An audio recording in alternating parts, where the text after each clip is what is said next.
제13장. 지혜로운 아들은 아비의 훈계를 들으나 거만한 자는 꾸지람을 즐겨 듣지 아니하느니라. 사람은 입의 열매로 인하여 복록을 누리거니와 마음이 괴사한 자는 강포를 당하느니라. 입을 지키는 자는 자기의 생명을 보존하나 입술을 크게 벌리는 자에게는 멸망이 오느니라. 게으른 자는 마음으로 원하여도 얻지 못하나 부지런한 자의 마음은 풍족함을 얻느니라.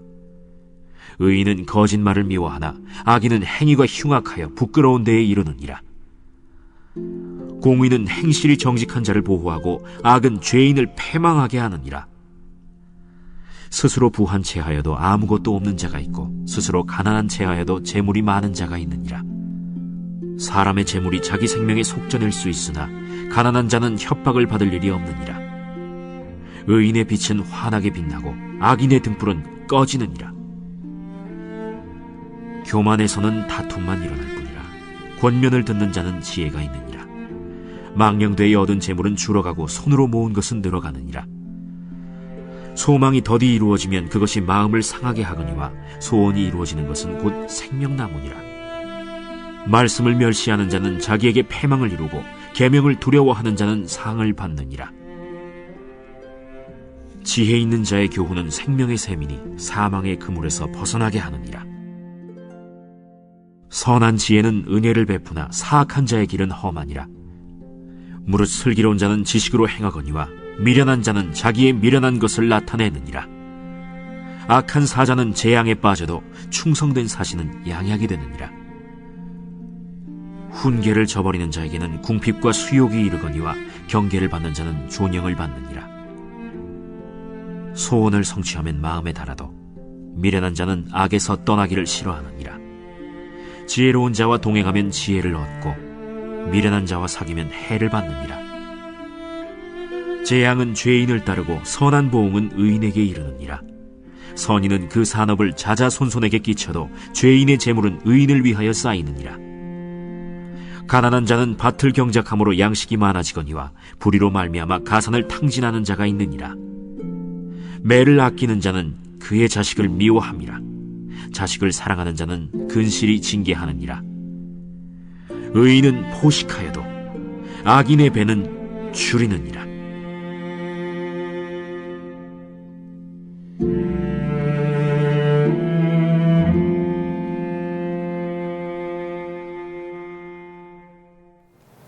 새벽 영성 기도 시간입니다. 오늘은 잠언 13장의 말씀을 함께 살펴보겠습니다. 오늘 13장의 핵심 구절은 14절입니다. 14절을 중심으로 함께 말씀을 살펴보겠습니다. 먼저 13장은 이렇게 시작되고 있습니다. 1절을 보면 지혜로운 아들은 아비의 훈계를 들으나 거만한 자는 꾸지람을 즐겨 듣지 아니하느니라.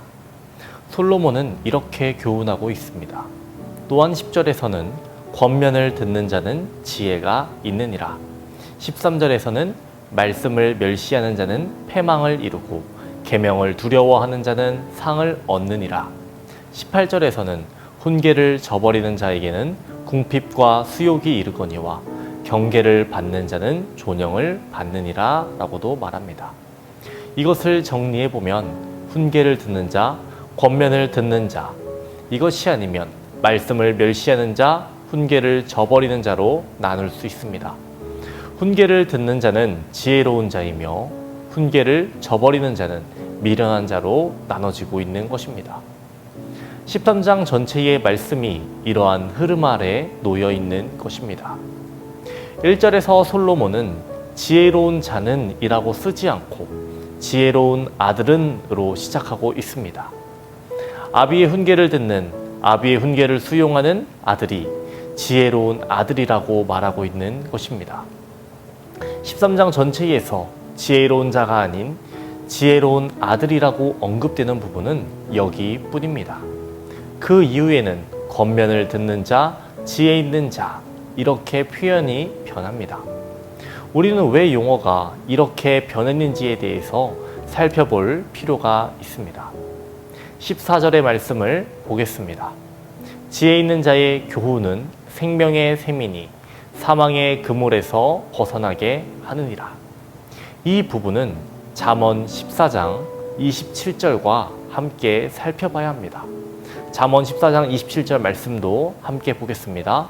여호와를 경외하는 것이 생명의 셈이니 사망의 그물에서 벗어나게 하느니라. 한 부분이 변했습니다. 지혜 있는 자의 교훈이 여호와를 경외하는 것으로 바뀌었죠. 지혜 있는 자의 교훈은 여호와를 경외하는 것이고, 여호와를 경외하는 것이 지혜로운 자의 권면이고, 여호와를 경외해야 지혜로운 자가 된다라는 것입니다. 지금 이 구절을 통해서 아버지의 교훈을 듣는 아들의 모습에서 하나님 아버지를 경외하는 아들의 모습으로 확장된 모습이 나타나고 있는 것입니다. 간혹 어린 시절 아버지와의 관계가 어려웠던 자녀는 하나님 아버지와의 관계에 불편함을 느낍니다. 인간은 연약한 존재이기 때문에 아버지의 모습을 하나님께 투영하기 때문이죠. 1절 말씀에 근거한 대로 아비의 훈계를 듣지 않는 자는 어리석은 자입니다. 그 자가 나중에 하나님 아버지의 말씀 또한 듣지 않게 된다라는 것으로 해석할 수 있는 것입니다. 오늘 말씀을 통해서 지혜 있는 교훈이 무엇입니까? 여호와를 경외하는 것임을 알게 됩니다. 저는 이 교훈을 보면서 생각나는 한 인물이 있었습니다. 이스라엘 역사에 나오는 남유다 왕 요아스가 생각이 났습니다. 요아스는 그의 조모 아달랴의 계략으로 모든 왕자들이 살육되었을 때 구사일생으로 살아납니다. 그는 유일하게 살아난 아하시아의 혈통이었습니다. 그는 성전에서 아달랴의 눈을 피해 6년을 숨어 지내야 했습니다. 그리고 제사장 여호야다의 도움으로 아달랴를 패하고 왕위에 오르는 영광을 얻었습니다. 그때 그의 나이 7세였습니다. 그러나 그에게는 영적인 지도자이자 아비인 제사장 여호야다가 있었기에 그는 하나님 뜻에 합당한 정치를 행하는 성군이 될 수 있었습니다. 그런데 그의 영적 아비였던 여호야다가 죽자 그는 올바른 교훈을 버리고 괴사한 자들의 교훈을 따라 우상을 섬기는 등 악을 행하였습니다. 그를 향해 하나님의 말씀을 대언한 여호야다의 아들 스가랴를 돌로 쳐 죽이는 죄를 범하고 맙니다. 그 결과 그는 아람 군대의 공격을 받아 크게 패하여 그들의 노략을 당했을 뿐만 아니라 큰 상처를 입은 그는 신복들에 의해 죽게 되는 비참한 최후를 맞이하게 되었습니다. 오늘 우리는 잠언 13장을 통해서 지혜 있는 자의 교훈이 무엇인지 살펴보았습니다. 그것은 하나님 아버지 여호와를 경외하는 것입니다. 저와 여러분 마음을 다해 뜻을 다해 그리고 힘을 다해 주님을 사랑하고 경외하는 주님의 자녀들 되시기를 주님의 이름으로 축원드립니다. 오늘의 공동기도 제목은 나라와 민족을 위한 기도입니다. 먼저는 이 땅의 영적인 회복과 자유민주주의를 위해서 기도해 주시고 분열과 갈등이 사라지게 하시고 경제를 회복시켜 달라고 기도해 주시기 바랍니다. 또한 수험생들을 위해서 기도해 주시기 바랍니다. 공동기도 먼저 해주시고 개인 기도해 주시길 바랍니다. 기도하겠습니다. 여호와를 경외하는 것이 지혜의 근본임을 오늘 살펴보았습니다. 우리들 마음을 다해 힘을 다해 뜻을 다해 하나님을 사랑하고 경외하는 삶을 살아갈 수 있게 도와주시옵소서. 악인의 길을 따르지 않게 하여 주시옵시고 죄인의 길에 서 있지 않게 하여 주시옵시고 오만한 자들의 자리에 앉지 않는 우리 모든 그리스도인에게 주여 도와주시옵소서. 나라와 민족을 위해서 기도합니다.